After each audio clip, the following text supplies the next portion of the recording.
হরে কৃষ্ণা, হরি বল, রাধে রাধে। কি বলবো, কি দিয়ে শুরু করব? অনেক কিছু বলার আছে, বলতে চাই না। অনেক কিছু বোঝানো থাকে, মানুষকে বোঝাতে পারি না, এটাই। আর আমি এর আগেও বলেছি, এখনও বলছি, যতটুকু আমরা দেখাতে চাই তোমাদের, আমরা ঠিক ততটুকুই দেখাতে চাই। তার থেকে বেশি কেউ কখনো দেখাতে পারে না।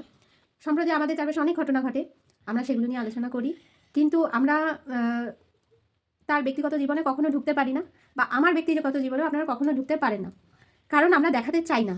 সেই কারণে যতটুকু আপনাদের এন্টারটেন করা দরকার ঠিক ততটুকুই করি।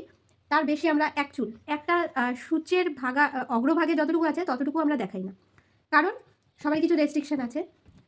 সেই কারণে কখনো কোনো জিনিস না জেনে কিছু সম্বন্ধে মন্তব্য করা উচিত নয়, বা আমি এখনও অত উঁচু লেভেলের হইনি। সেই কারণে বলবো যে আমাদের ধরুন আমি ব্লগ করছি, আমার আশেপাশের লোকও অনেকে দেখে, ভাবে এই মেয়েটা কেমন ছ্যাবলা, বা আত্মীয় স্বজনে দেখে তবে এই বউটা কেমন কীরকম এইরকম করে। এটা আমাদের কাজ, আমাদের এন্টারটেন করা কাজ, তো আমরা ঠিক জনসম্মুখে ওইটুকুনি ছ্যাবলামো করি। আমরা কিন্তু ব্যক্তিগত জীবনে সম্পূর্ণ আলাদা। তো আমার ওপর পারসেপশন আপনারা আমার ব্লগ দেখে করবেন না, এতটুকুই বলার আমার। কারোর ওপর পারসেপশন কখনো কারো ব্লগ দেখে করা উচিত নয়, কারোর সম্বন্ধে কোনো আইডিয়া কোনো ব্লগ দেখে করা উচিত নয়, কারণ তারা জেনে শুনে ওরকম করে যাতে আপনারা এন্টারটেন হন, ঠিক আছে? আর আপনারা ভিডিওগুলো দেখেন সেই কারণেই সে ওরকম ছ্যাবলামো করে।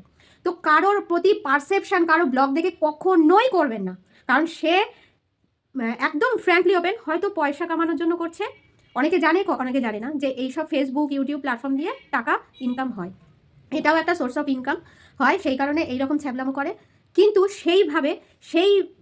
মানে ওইভাবে ওরকমভাবে এন্টারটেন করছে বলে আপনি ভাবলেন যে ও ব্যক্তিগত জীবনেও তো এরকম হেলাফেলা, এইরকমভাবে এরকম হাসি খুশি মজা করে এরকম তো বটেই। তো যখন সামনে দেখা হচ্ছে ভা করে কিছু বলে দেওয়া, এটা কিন্তু একেবারেই নয়। বা দূর থেকে কোনো আত্মীয় স্বজন ভাবছে এই বউটা তো এরকম, হ্যাঁ এর বউটা এইরকম করে, অ্যাকচুয়ালি নয়, সবারই ওটা কাজ, এটা একটা সোর্স অফ ইনকাম। সবাই ইনকামের জন্যই বা কোনো না কোনো কারণে এরকম করে, যাতে তার ভিউয়ার হয়, ফ্যান ফলোয়ার হয়, বা একটা পরিচিতি হয়, এক্সেট্রা এক্সেট্রা। হাজারো একটা কারণ থাকে যে সোশ্যাল মিডিয়াতে কেউ এরকম করছে। ঠিক আছে, টাটা বাই বাই, এইটুকুনি আমার বলার ছিল।